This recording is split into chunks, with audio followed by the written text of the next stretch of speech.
आज आम्ही इथे अप्रो संघटनेमार्फत जिल्हाधिकारी साहेबांना निवेदन देण्यासाठी आलो आहोत। अप्रो संघटना ही 33 अन्यायग्रस्त जमातीचं प्रतिनिधित्व करते।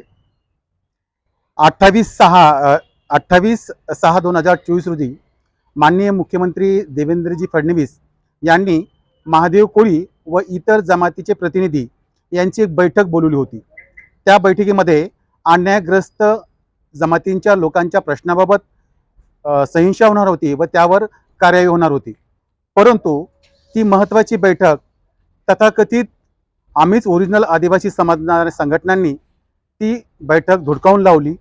माननीय मुख्यमंत्री साहेबांवर प्रेशर आणलं आणि ती बैठक त्यांच्या दबावाखाली त्यांनी रद्द केली। या निवेदनाच्या माध्यमातून आम्हाला हीच विनंती आहे की माननीय मुख्यमंत्री साहेबांनी तात्काळ या आठवड्यामध्ये तारीख देऊन आमच्या अन्यायग्रस्त समाजाची बैठक बोलावी। आमच्या महत्त्वाच्या मागण्या या आहेत। विस्तारित क्षेत्रातील आदिवासी कोळी जमातीसह सर्व अन्यायग्रस्त समाजाच्या संघटनाचे प्रतिनिधी बैठकीस तातडीने बोलवावे। त्याचबरोबर सेवा संरक्षित अनुसूचित जमातीच्या कर्मचाऱ्यास अधिसंख्य पदावर वर्ग केले त्यांना शासन निर्णय 10/9/2001 नुसार सर्व सेवेच्या लाभासाठी तात्काळ शुद्धीपत्रक काढावे। अनुसूचित क्षेत्रातील परप्रांतीय धर्मांतर केलेल्या आदिवासींच्या नामसुदृशाचा फायदा होणाऱ्या बोगस आदिवासींची SIT चौकशी व्हावी। त्याचबरोबर अधिसंख्य शिक्षण सेवक जे अनेक वर्षापासून मानधनावर काम करतायत 14/12/2022 शासन निर्णयानुसार सेवेचे लाभ देण्याचे स्पष्ट त्यामध्ये निर्देश आहेत। परंतु अद्यापही त्या शिक्षण सेवकांना मानधनावर काम करावं लागतंय, त्यामध्ये त्यांचा संसारही चालत नाही आणि पोटही भरत नाही।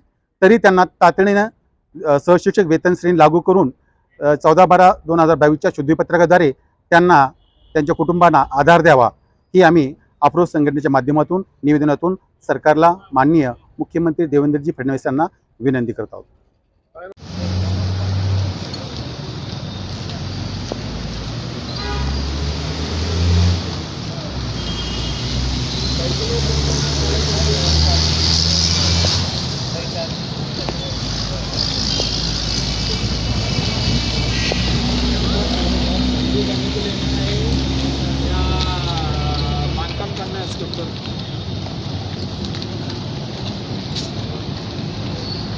अच्छा